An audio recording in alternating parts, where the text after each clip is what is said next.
একটা সময় ছিল যখন আমি শুধু স্বপ্ন দেখতাম। স্বপ্ন একদিন আমারও একটা ইউটিউব চ্যানেল হবে। আমার কণ্ঠ, আমার কথা, আমার ভালোবাসা ছুঁয়ে যাবে মানুষের মনে। কিন্তু পথ চলাটা সহজ ছিল না। অনেক বাধা, অনেক সন্দেহ, আর মাঝে মাঝে নিজের উপরেও ভরসা হারিয়ে ফেলতাম। তারপরেও থেমে যায়নি। প্রতিদিন চেষ্টা করেছি, নতুন কিছু শিখেছি। হাসির পেছনে লুকানো ক্লান্তিটা ঢেকে রেখেছি স্বপ্নের আড়ালে।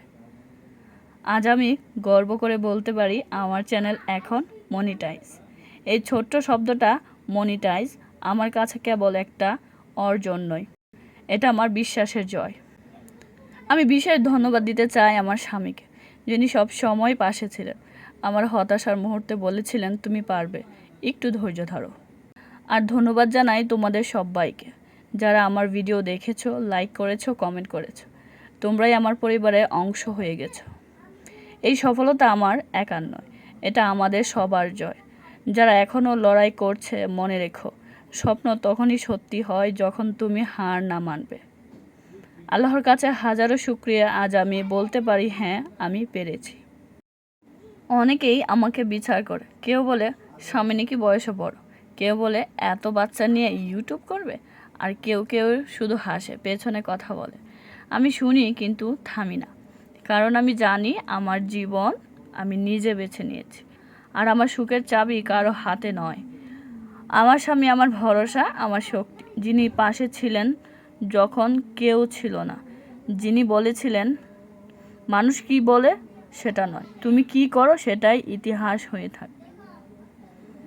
যারা আজ আমার সংসার, আমার বয়স আর আমার স্বপ্ন নিয়ে হাসে, তারা হয়তো জানে না আমি কত রাত জেগে ভিডিও করেছি, বাচ্চাদের ঘুম পাড়িয়ে নিজের ক্লান্তি ভুলে।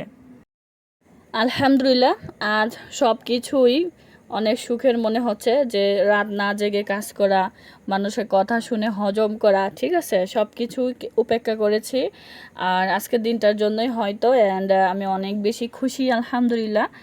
তো আমি যারা নতুন শুরু করছেন বা বারবার ভাঙছেন, আমিও কিন্তু কয়েকবার ভেঙেছি এবং নিজেকে আবার গড়েছি, মানে কি জানি বলে মস্কাবো, কিন্তু ভাঙবো না, বিষয়টা হচ্ছে এমন। তো ভিডিওতে দেখতে পাচ্ছেন আমার স্বামী এবং সন্তানরা, ওদের মানে অনেক দিনের ভিডিওগুলো একসাথে জোড়াতালি দিয়ে একটা সুন্দর করে একটা ভিডিও তৈরি করলাম। অ্যান্ড আমার মনের কথাগুলো আপনাদের সাথে শেয়ার করলাম। যারা চাচ্ছেন যে ইউটিউবে বা ফেসবুকে আপনাদের স্বপ্ন পূরণ করবেন, আমি বলবো সবাইকে, শুধু আমি জাস্ট এটা আমার কন্টেন্ট ক্রিয়েশনের জগতে এটা আমার একটা স্বপ্ন। মানুষের বিভিন্ন স্বপ্ন থাকতে পারে, তবে আমি বলবো যেটা যে আপনার পরিস্থিতি, ভালো লাগা, ঠিক আছে, সময়, সুযোগ, ক্যাপাসিটি সব কিছুর উপরে ডিপেন্ড করে অবশ্যই মানুষের শখ বা স্বপ্ন হওয়া উচিত, এবং সেই মোতাবেক কাজ করতে মজাও লাগবে। আপনার এগেনস্টে গিয়ে, আপনার পরিস্থিতির এগেনস্টে গিয়ে আপনি কাজ করে কোনো দিন টিকে থাকতে পারবেন না। আমাকে আমার স্বামী সাহায্য করেছে বিদায় কিন্তু আমি এই জগতে এত তাড়াতাড়ি শাইন করতে পারছি, ঠিক আছে। তো কি বলবো, আমার চ্যানেলটা এখনও অনেক ছোট, আমার ভিডিওতে এখনও ততটা ভিউজ আসে না, বাট ইউটিউব মনে করেছে যে আমি মনিটাইজেশন পাওয়ার যোগ্য। সো সেই দিক থেকে আমি নিজেকে লাকি মনে করছি, এবং টুডে অ্যান্ড টুমোরো আমি এভাবেই এক পা দুপা করে সামনের দিকে অগ্রসর হব কচ্ছপের ন্যায়। তো সবার অবশ্যই দোয়া কামনা করি। আর এটা আসলে কি বলবো, বারবারই কৃতজ্ঞতা খালি মুখ দিয়ে বের হয়ে আসতেছে, আলহামদুলিল্লাহ। তো আমি কাউকেই ভুলবো না আমার এই চলার পথে, যারা আমার সঙ্গী হয়েছে অবশ্যই সবাইকে মনে রাখবো। তারা আমার সবসময় দোয়ার লিস্টে থাকবেন। আমি সবসময় দোয়া করি আমার এই শুভাকাঙ্ক্ষী ভাই বোনগুলো যেন সবসময় ভালো থাকে, আল্লাহ তাদের জন্য যেন অনেক বরকতময় জীবন উপহার দেয়, এটাই কামনা। তো বকবক করতেছি, যারা এখনও আমার ভিডিওতে লাইক দেন নাই, প্লিজ একটা লাইক দিয়ে বাকিটা কন্টিনিউ করবেন। আমি আজকে শুধু আমার ইমোশনগুলোই শেয়ার করব, ইমোশনাল কথা, ঠিক আছে। আমি সেই ছোট্ট একটা গ্রামের বড় হওয়া সাধারণ একটা মানুষ। আমার আব্বা মোটামুটি অনেকটাই মানে হত দরিদ্র বললেই চলে, ঠিক আছে। তো সেখান থেকে বড় হওয়া, সেই পরিবার থেকে বড় হওয়া, খুবই সিম্পল একটা প্রতিষ্ঠান থেকে আমি লেখাপড়া করেছি, মাদ্রাসা লাইনে পড়েছি, যদিও পরবর্তীতে আমি পরে কলেজ ভার্সিটিতে রেখেছি, আলহামদুলিল্লাহ।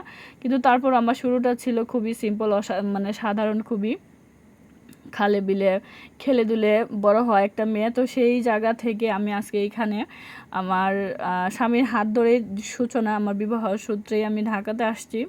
তো সবটা মিলিয়ে এখন যে আমি আমার এই যে স্বপ্নটা দেখছি বা আমার এই যে চ্যানেল নিয়ে আমি আরও গ্রো করব, আমার আরও বড় একটা জার্নি রাস্তা আছে আমি জানি। তো সব কিছু মিলে আসলে অনেক বেশি একটা বড় সাহসের বিষয়, ঠিক আছে। আর প্রতিনিয়তই কত মানুষের কটূক্তির কথা শুনতে হয়। সবাই মনে করে যে মানে আমি মনে হয় কি জানি বোরকা পরি, তো এই জন্য আরেকটু মানুষের অ্যালার্জি বেশি, যে ওরা ধারণা করে যে হ্যাঁ বোরকা পরে নিজেকে ঢেকে আড়ালে রেখে আমি মেবি পচা কাজ করি, ঠিক আছে। অনলাইন জগতে তো মেয়েরা কাজ করাটা শোভনীয়ভাবে ভালো করে দেখে না। তবে যে যাই বলুক না কেন, নিজে ঠিক থেকে যদি কাজ করি তো অবশ্যই টুডে অ্যান্ড টুমোরো সবাই আজকে যারা ঘৃণা করছে বা মন্দভাবে ভাবছে বা দেখছে, তারাও একদিন ভালো করে দেখবে, দৃষ্টি অবশ্যই তাদেরও পজিটিভ আসবে ইনশাল্লাহ।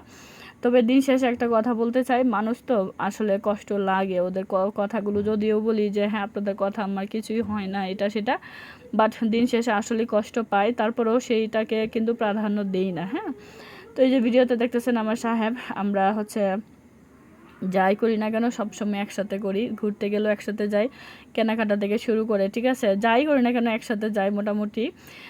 এটা অনেকগুলো কারণ আছে, তার মধ্যে একটা কারণ ও অসুস্থ, যার ফলে ওকে আমি একা ছাড়ি না, আর আমার একা ভালোও লাগে না, আর ওরও আমার ছাড়া এখন আর ভালো লাগে না, মানে থাকতে থাকতে একটা অভ্যাস হয়ে গেছে আর কি। তো যাই হোক, এই তো আমার কথা। যারা এখন পর্যন্ত আমার চ্যানেলে নতুন আসছেন কিন্তু একটা সাবস্ক্রাইব করে আমার বন্ধু হন নাই, প্লিজ সাবস্ক্রাইব করে পাশে থাকবেন। আপনাদের একটা দুটো লাইক, একটা দুটো কমেন্ট, সাবস্ক্রাইব এগুলোই কিন্তু আমার পথ চলার পাথেও, ঠিক আছে। তো যাই হোক, আমার ভিডিও প্রায় শেষ পর্যন্ত চলে আসছি, আর কথা বাড়াবো না, নতুন কোনো ভিডিও নিয়ে হাজির হবো আপনাদের মাঝে। সে পর্যন্ত সবাই সুস্থ থাকবেন, ভালো থাকবেন, আর আমার জন্য দোয়া করবেন, আমার সাথেই থাকবেন। আসসালামু আলাইকুম রহমতুল্লাহ। আমি এতক্ষণ কথা বলছিলাম আপনাদের প্রিয় বোন মারিয়াম আক্তার, ঢাকা সাভার থেকে। আল্লাহ হাফেজ।